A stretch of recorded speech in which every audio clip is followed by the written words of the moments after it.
Bollywood silver screen presenting phone booth. इस कहानी की शुरुआत में स्टुअर्ट नाम के एक आदमी को दिखाया जाता है जो न्यूयॉर्क सिटी में रहता है। वो एक पब्लिसिस्ट है जिसकी फिल्म इंडस्ट्री में बहुत जान पहचान है।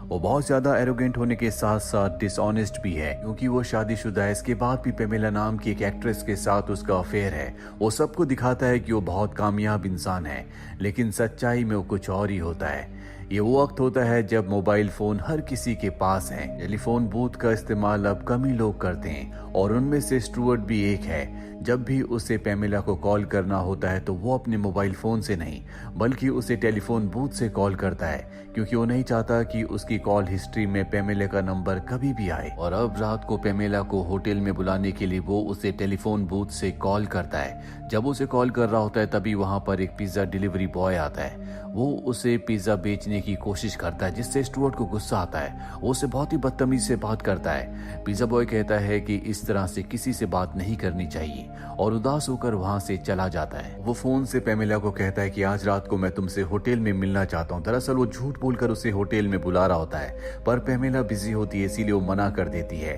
और अब जब वो वहां से जा ही रहा होता है कि तभी वो फोन रिंग होता है। उसे लगता है कि पेमेला ने उसे कॉल बैक किया इसीलिए वो रिसीवर को उठा लेता है। दूसरी तरफ से एक आदमी की आवाज आती है जो उसका नाम जानता है और वो स्टुअर्ट को अपना नाम नहीं बताता। वो स्टुअर्ट से कहता है कि कॉल करने वाला अनजान ही क्यों ना हो पर रिंगिंग फोन का जवाब देना जरूरी है। हमारे पास जो पिज्जा वाला आया था तुम्हें उससे पिज्जा की डिलीवरी ले लेनी चाहिए थी। जल्दी तुम्हें एनर्जी की जरूरत होगी। स्टुअर्ट को कुछ भी समझ नहीं आता। उसे लगता है कि कोई आदमी उसे डरा रहा है इसीलिए वो फोन रखने की कोशिश करता है पर वो आदमी कहता है कि फोन रखने की गलती मत करना। मैं जानता हूँ कि पेमेला के साथ तुम्हारे नाजायज संबंध है और अगर तुमने फोन का रिसीवर रखा तो मैं तुम्हारे और पेमेला के बारे में सब कुछ तुम्हारी पत्नी को बता दूंगा। स्टुअर्ट फोन रखने वाला होता है। इससे पहले वो अनजान कॉलर कहता है कि अगला फोन अब मैं तुम्हारी पत्नी को करूंगा और ये कहकर वो फोन रख देता है। स्टुअर्ट इस बात से डर जाता है। वो उसे कॉल बैक करने की कोशिश करता है लेकिन उसका नंबर डायल नहीं होता। स्टुअर्ट अब डर जाता है क्योंकि वो नहीं चाहता कि उसके और उसकी पत्नी के बीच में कोई भी डिस्टरबेंस हो, इसीलिए वहां पर इंतजार करता है। और एक बार फिर से फोन रिंग होता है और जब वो रिसीवर उठाता है तो वो देखता है कि वो अनजान कॉलर पेमेला से दूसरे फोन पर बात कर रहा है। स्टुअर्ट इनकी बातें तो सुन सकता है लेकिन बीच में इंटरप्ट नहीं कर सकता क्योंकि वो दूसरे फोन पर होता है। और वो पेमेला को स्टुअर्ट की सच्चाई बताता है कि वो जानबूझकर तुम्हें टेलीफोन बूथ से कॉल करता है क्योंकि वो नहीं चाहता कि उसकी पत्नी को तुम्हारे बारे में पता चले। वो एक शादीशुदा इंसान है। साथ ही उसे ये भी बताता है कि वो किस तरह से उसका फायदा उठाना चाहता है और इसके बाद वो फोन कट कर देता है। ये सारी बात सुनकर स्टुअर्ट परेशान हो जाता है क्योंकि पेमेला को अपने प्यार के जाल में फंसाने के लिए उसने बहुत मेहनत की थी। और अब हमें उस अनजान कॉलर को दिखाया जाता है जिसने न सिर्फ स्टुअर्ट पर नजर रखी होती है बल्कि वो उसके हर एक कॉल को सुनता भी है, यानी कि वो किससे क्या बातें करता है इसे सब कुछ पता है। स्टुअर्ट अब उस कॉलर को उल्टा सीधा कहना शुरू कर देता है। इस पर वो कॉलर कहता है कि इस तरह से कभी किसी से बात नहीं करनी चाहिए। ये वही लाइन होती है जो पिज्जा डिलीवरी बॉय ने उस वक्त स्टुअर्ट से कही थी जब स्टुअर्ट ने उससे बदतमीजी से बात की थी। और अब वो अनजान कॉलर स्टुअर्ट से कहता है मैं तुम्हारी पत्नी को तुम्हारा सारा सच बता दूंगा। स्टुअर्ट उससे रिक्वेस्ट करता है कि ऐसा मत करना, तुम ऐसा क्यों कर रहे हो। वो अनजान कॉलर कहता है कि मैं चाहता हूं कि तुम अपनी पत्नी को सारा सच खुद बताओ, अपने गुनाहों को एक्सेप्ट करो। दरअसल ये कॉलर उन्हीं लोगों को सजा देता है जो दूसरों को धोखा देते हैं, दूसरों से बदतमीजी से बात करते हैं। स्टुअर्ट भी उन्हीं में से एक है। इससे पहले भी इस कॉलर ने 2 लोगों को मार दिया क्योंकि वो भी अपने लोगों को चीट करते थे।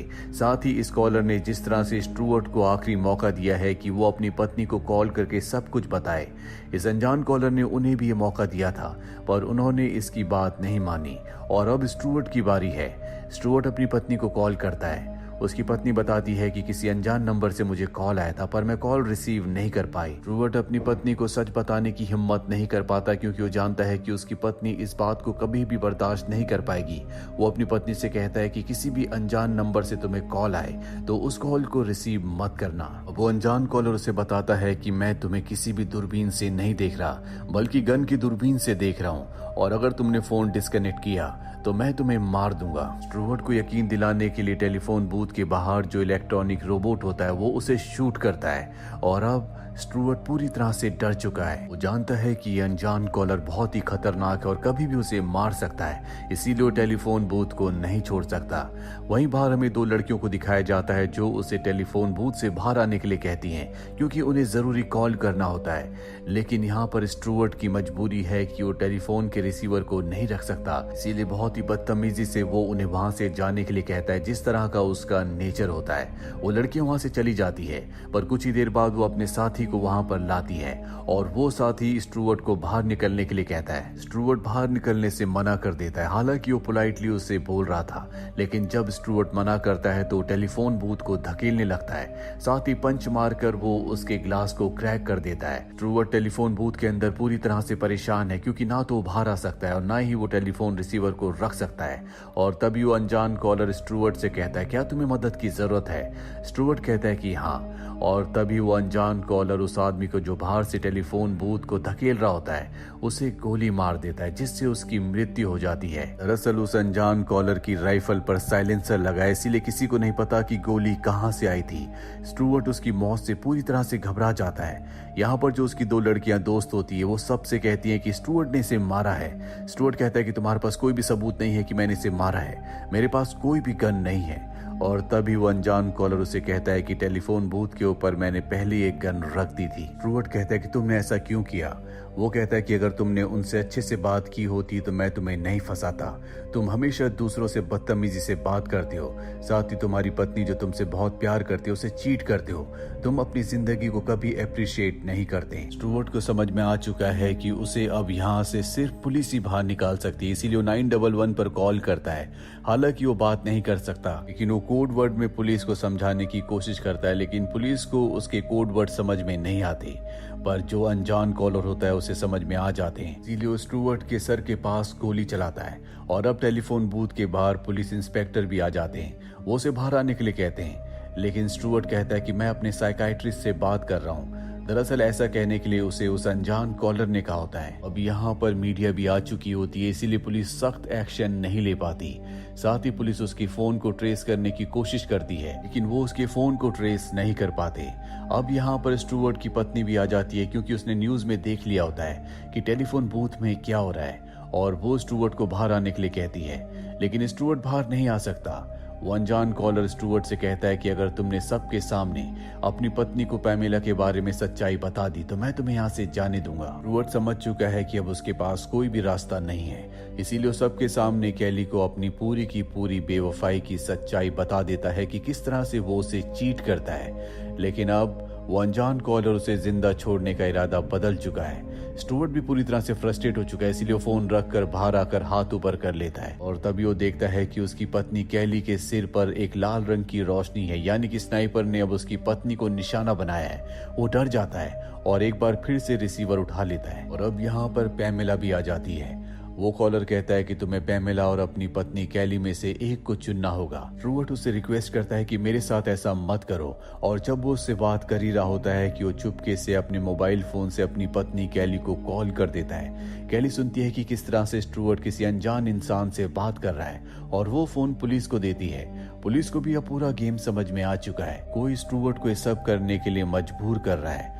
अब उस अनजान कॉलर ने कैली को भी एक बार कॉल किया था, इसीलिए वो उस कॉल को ट्रेस करना शुरू कर देते हैं कि वो कॉल कहां से आया था। वहीं वो अनजान कॉलर स्टुअर्ट से कहता है कि तुमने अपनी पत्नी को सच तो बताया, लेकिन तुम्हें अपनी बेवफाई का, अपने झूठ का कोई भी एहसास नहीं है।